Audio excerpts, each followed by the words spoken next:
Welcome to another allotment diary. It's cold again today, but after a few days of rain, it's held off long enough for me to get down here. All the paths at the allotment are quite water laden. There's certainly some giant puddles, and it's the car's going to need a wash after driving through here, but it's workable and I can get some stuff done. But like I said, it's a bit cold today. So I thought I'd give you a quick update on the plot. It's not likely to be too long today. As I said, I'm not going to be down here very long. I just want to tidy up and then get home.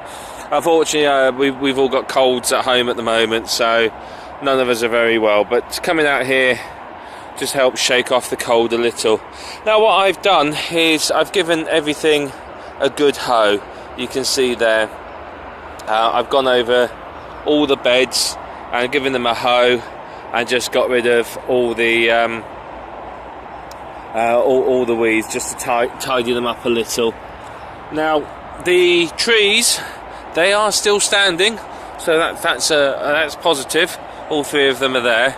So I'm going to go try and find some stakes at some point, and then I can train them along the wires.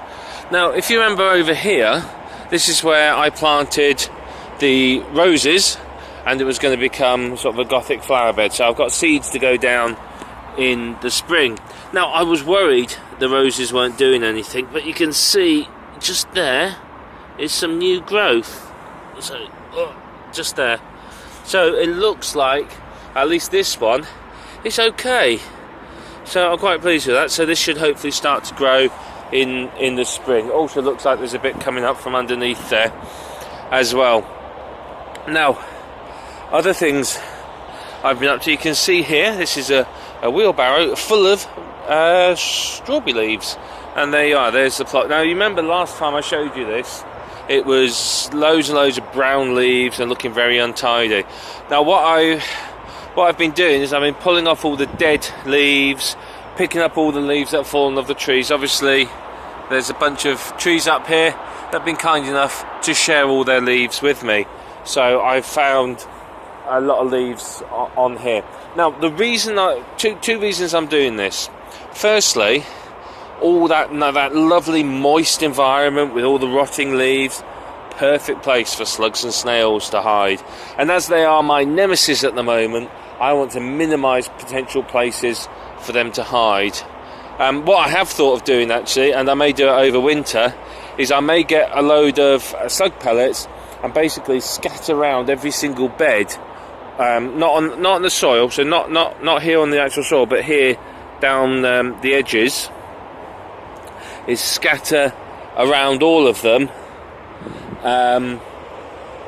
slug pellets, and just see if that will get rid of the slug problem. So maybe I can do that over winter before I start planting, and hopefully kill all the little pests off. But back to the strawberry beds. The other reason to get rid of all the dead leaves is obviously they rot and they create a very moist environment, which will then encourage the healthy plants themselves to rot. So you just pull off the dead leaves and stick them on your compost heap. If you've got a shredder, shred them first, because obviously it'll help them break down quicker and stop them sticking together. I don't have one, so they're just going to get thrown on the compost heap. But by doing this, it's basically tidying up the bed, because you can see there it looks an awful lot neater than it did. You can see around there what it looks like with all the dead leaves still on it. So it's quite untidy, but basically it allows me to see what's going on, and it's going to help reduce rot and potential diseases within the strawberry plants. Now obviously when I'm doing this, I am uprooting the odd plant, particularly runners. Not too fussed about that. All you do, poke a hole in the soil, put it back in again, plant's happy as can be. Strawberries are actually surprisingly hardy, so like I said, the few that have come up, the runners, I've just plopped them back into empty spaces. And obviously I've got loads and loads of runners everywhere. Now I've still not managed to go and buy a bag of compost, because coming up to Christmas, obviously it's the wrong time of year to buy compost. Apparently it's not considered a good Christmas present, but I think most of us gardeners would agree compost is a fantastic Christmas present.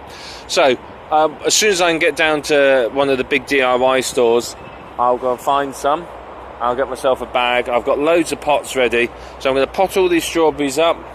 I'm going to put them over here on the patio area and just leave them there until spring, and then I put them in the soil, either back here or wherever else I'm going to put them. I am going to build some more planters, so if I can get those done before spring, then I will. I'll put them in there. So I'm really hoping I can get that done before springtime. Everything else down at the allotment's going swimmingly at the moment, and I think swimmingly is perhaps a bit of an apt word.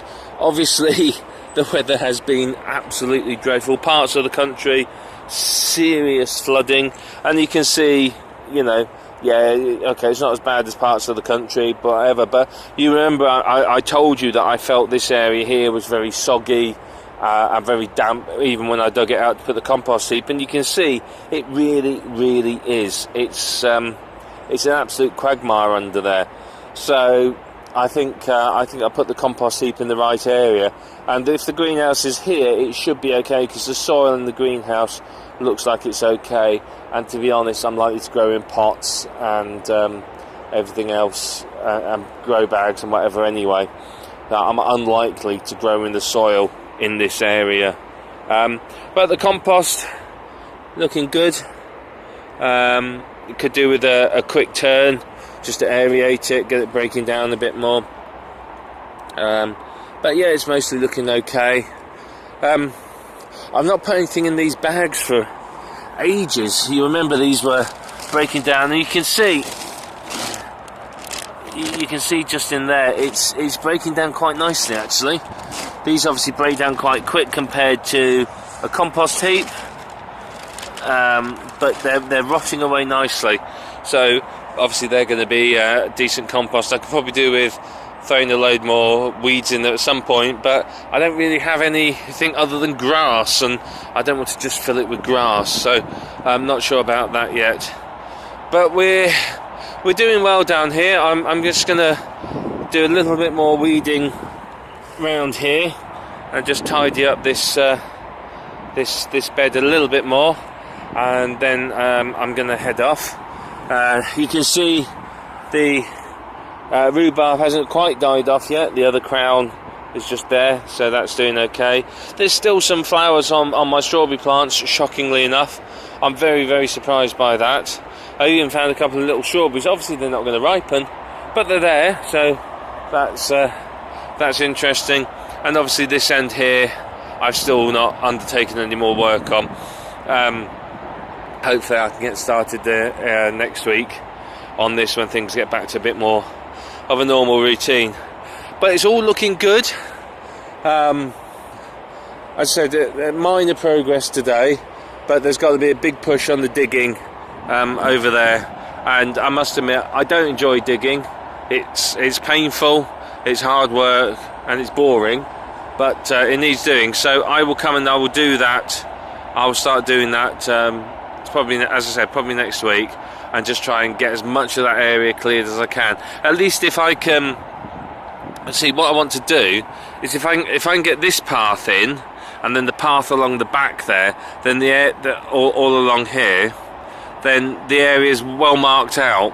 So that'll be good. I can get that path in. I could extend paths from here. Like I said, these beds are going to be shorter, so I'm not putting in beds this size. This is just way too long. You can't reach the middle. So there's likely to be 3 beds, same length that ways, but a foot longer. So they'll come to about there. Because that way I can reach the middles easily. This one I cannot reach the middle without standing on the soil, and obviously when I've got plants in there, that's a problem. And the idea is I want these to be really no dig gardens. You know, I want them no dig beds, so I'm going to have to build slightly bigger beds. Unfortunately, and this is where my OCD is going to get me, is it's going to make the paths untidy. because this nice path here is going to shift a foot this way, so it's going to make it really difficult to get the a wheelbarrow all the way along the plot. But you can see over there where they put the bigger beds on this end. I can't do it anyway, so I don't know, but I feel that rather than have one big bed and two small beds, it's better to have three of the same size. That's going to be an awful lot easier for me to manage and get to the middles, and it's going to look a lot tidier. And I could get obviously I can get three. I can get probably another 3, 6, 9, 10 or 11, maybe 12 beds in this area over here. So I'm going to have quite a few beds, because I've got 1, 2, 3, 4, 5, 6, 7, 8, 9, 10, 11, 12, 13, 14. So I'm going to have probably about 25 beds in all, which is going to be fantastic. It's going to be loads for crop rotation, loads of variety. Now, one of the questions that somebody asked me while I remember is these trees casting shade on these beds. Now, because they're going to be step over apples, there's going to be basically about sort of 18 inches, 2 foot off the ground, there'll be one spur, and then I think about a foot or so above that another spur. Now obviously there's gaps between them and gaps above and below. Now now you can just see the sun is there, so it's quite low in the winter, but in the summer it's a lot higher, so the shade, it won't cast so much shade on it. But with a good bit of planning, obviously there's spaces, which means that there's sunlight's going to get through there. But with a bit of planning, what I can do is I can plant taller plants in these, so things like sweet corn can go in there, and other things that are going to grow to a good height, they can all go in there. And then any plants that don't require full sun, so like my salad greens, lettuces and all that, they could perhaps go in one of these and other things. But I don't think, having sort of watched the sun and knowing where it is and how high it gets in the summer, I think there's going to be a decent amount of sun on these beds. But like I said, they're not going to go above sort of waist height at the most, maybe slightly taller. I've not pruned any of the plants yet. I'm not touching them until they're established, because obviously I don't want to cause them any more trauma. They've gone through being in the plastic bag and being replanted, so I just want to let them settle, get established, build a root system, and then come the spring I can start training them. I want to look out for cheap stakes, so I'm going to find some of those and get those in place. I've got all the wire, I've got nice thick strong wire, so that will make for perfect for running the step over apples across. And basically I think the plan is it's going to run to the end of that bed there, and then it'll restart on the other side of the shed down the edge, but I think that's going to be blackberries and other things going along there. It's going to go all the way up to the end of the plot there, then round here. All that's going to be fenced off with my living hedge. So I'm going to have them all there, but obviously they're going to be a good sort of foot or so away from the road, just so that if anyone comes up on the pavement they don't damage my trees. And it's going to go all the way down here. I think this is going to be the main entrance, so I'll probably put a gate of some sort on here, or whatever, so eventually there'll probably be a gate there so that I can get in and out. And then again it'll go across down to there. At the end of that covered raised bed, that's going to be a seating area. Again, that soil, it's shady, it's soggy, not good for much else, so I'm going to put a pond, get some sort of climbing clematis, honeysuckle, jasmine, something like that smells nice, put down some flagstones, and just have it as a little seated area. And then obviously the fence will continue, the living fence will continue on the other side of this. Obviously this is going to be an entrance, and there's likely to be an entrance here as well, because the greenhouse is going to have its door about there, so I'm going to want to get in and out here as well. So there's going to be the 3 entrances. I'll probably make gates out of pallets for them all, something like that, you know, just make it look nice and just enclose it so it's a bit harder for people to wander onto the plot, because unfortunately I have noticed people have wandered on. I have noticed things moved and missing, so I want to make sure that it's not something that people can just wander on. And I think by building that around, it's a nice enclosed environment. It's going to look neat, and it's going to be all low maintenance. And the lovely thing about putting all these paths down, I was thinking about it today. I was thinking, I've got to go and get my wellies out of the shed. They're going to be cold. They're going to be slightly damp. I'm not looking forward to that. And I thought, well, actually, I don't, because I'm not walking around on mud. Once I've dug all that, and I've got the path in, and the beds in, I don't actually need to wear Wellington boots down there at all, because I'm never standing on soil. I'm only ever walking on my path.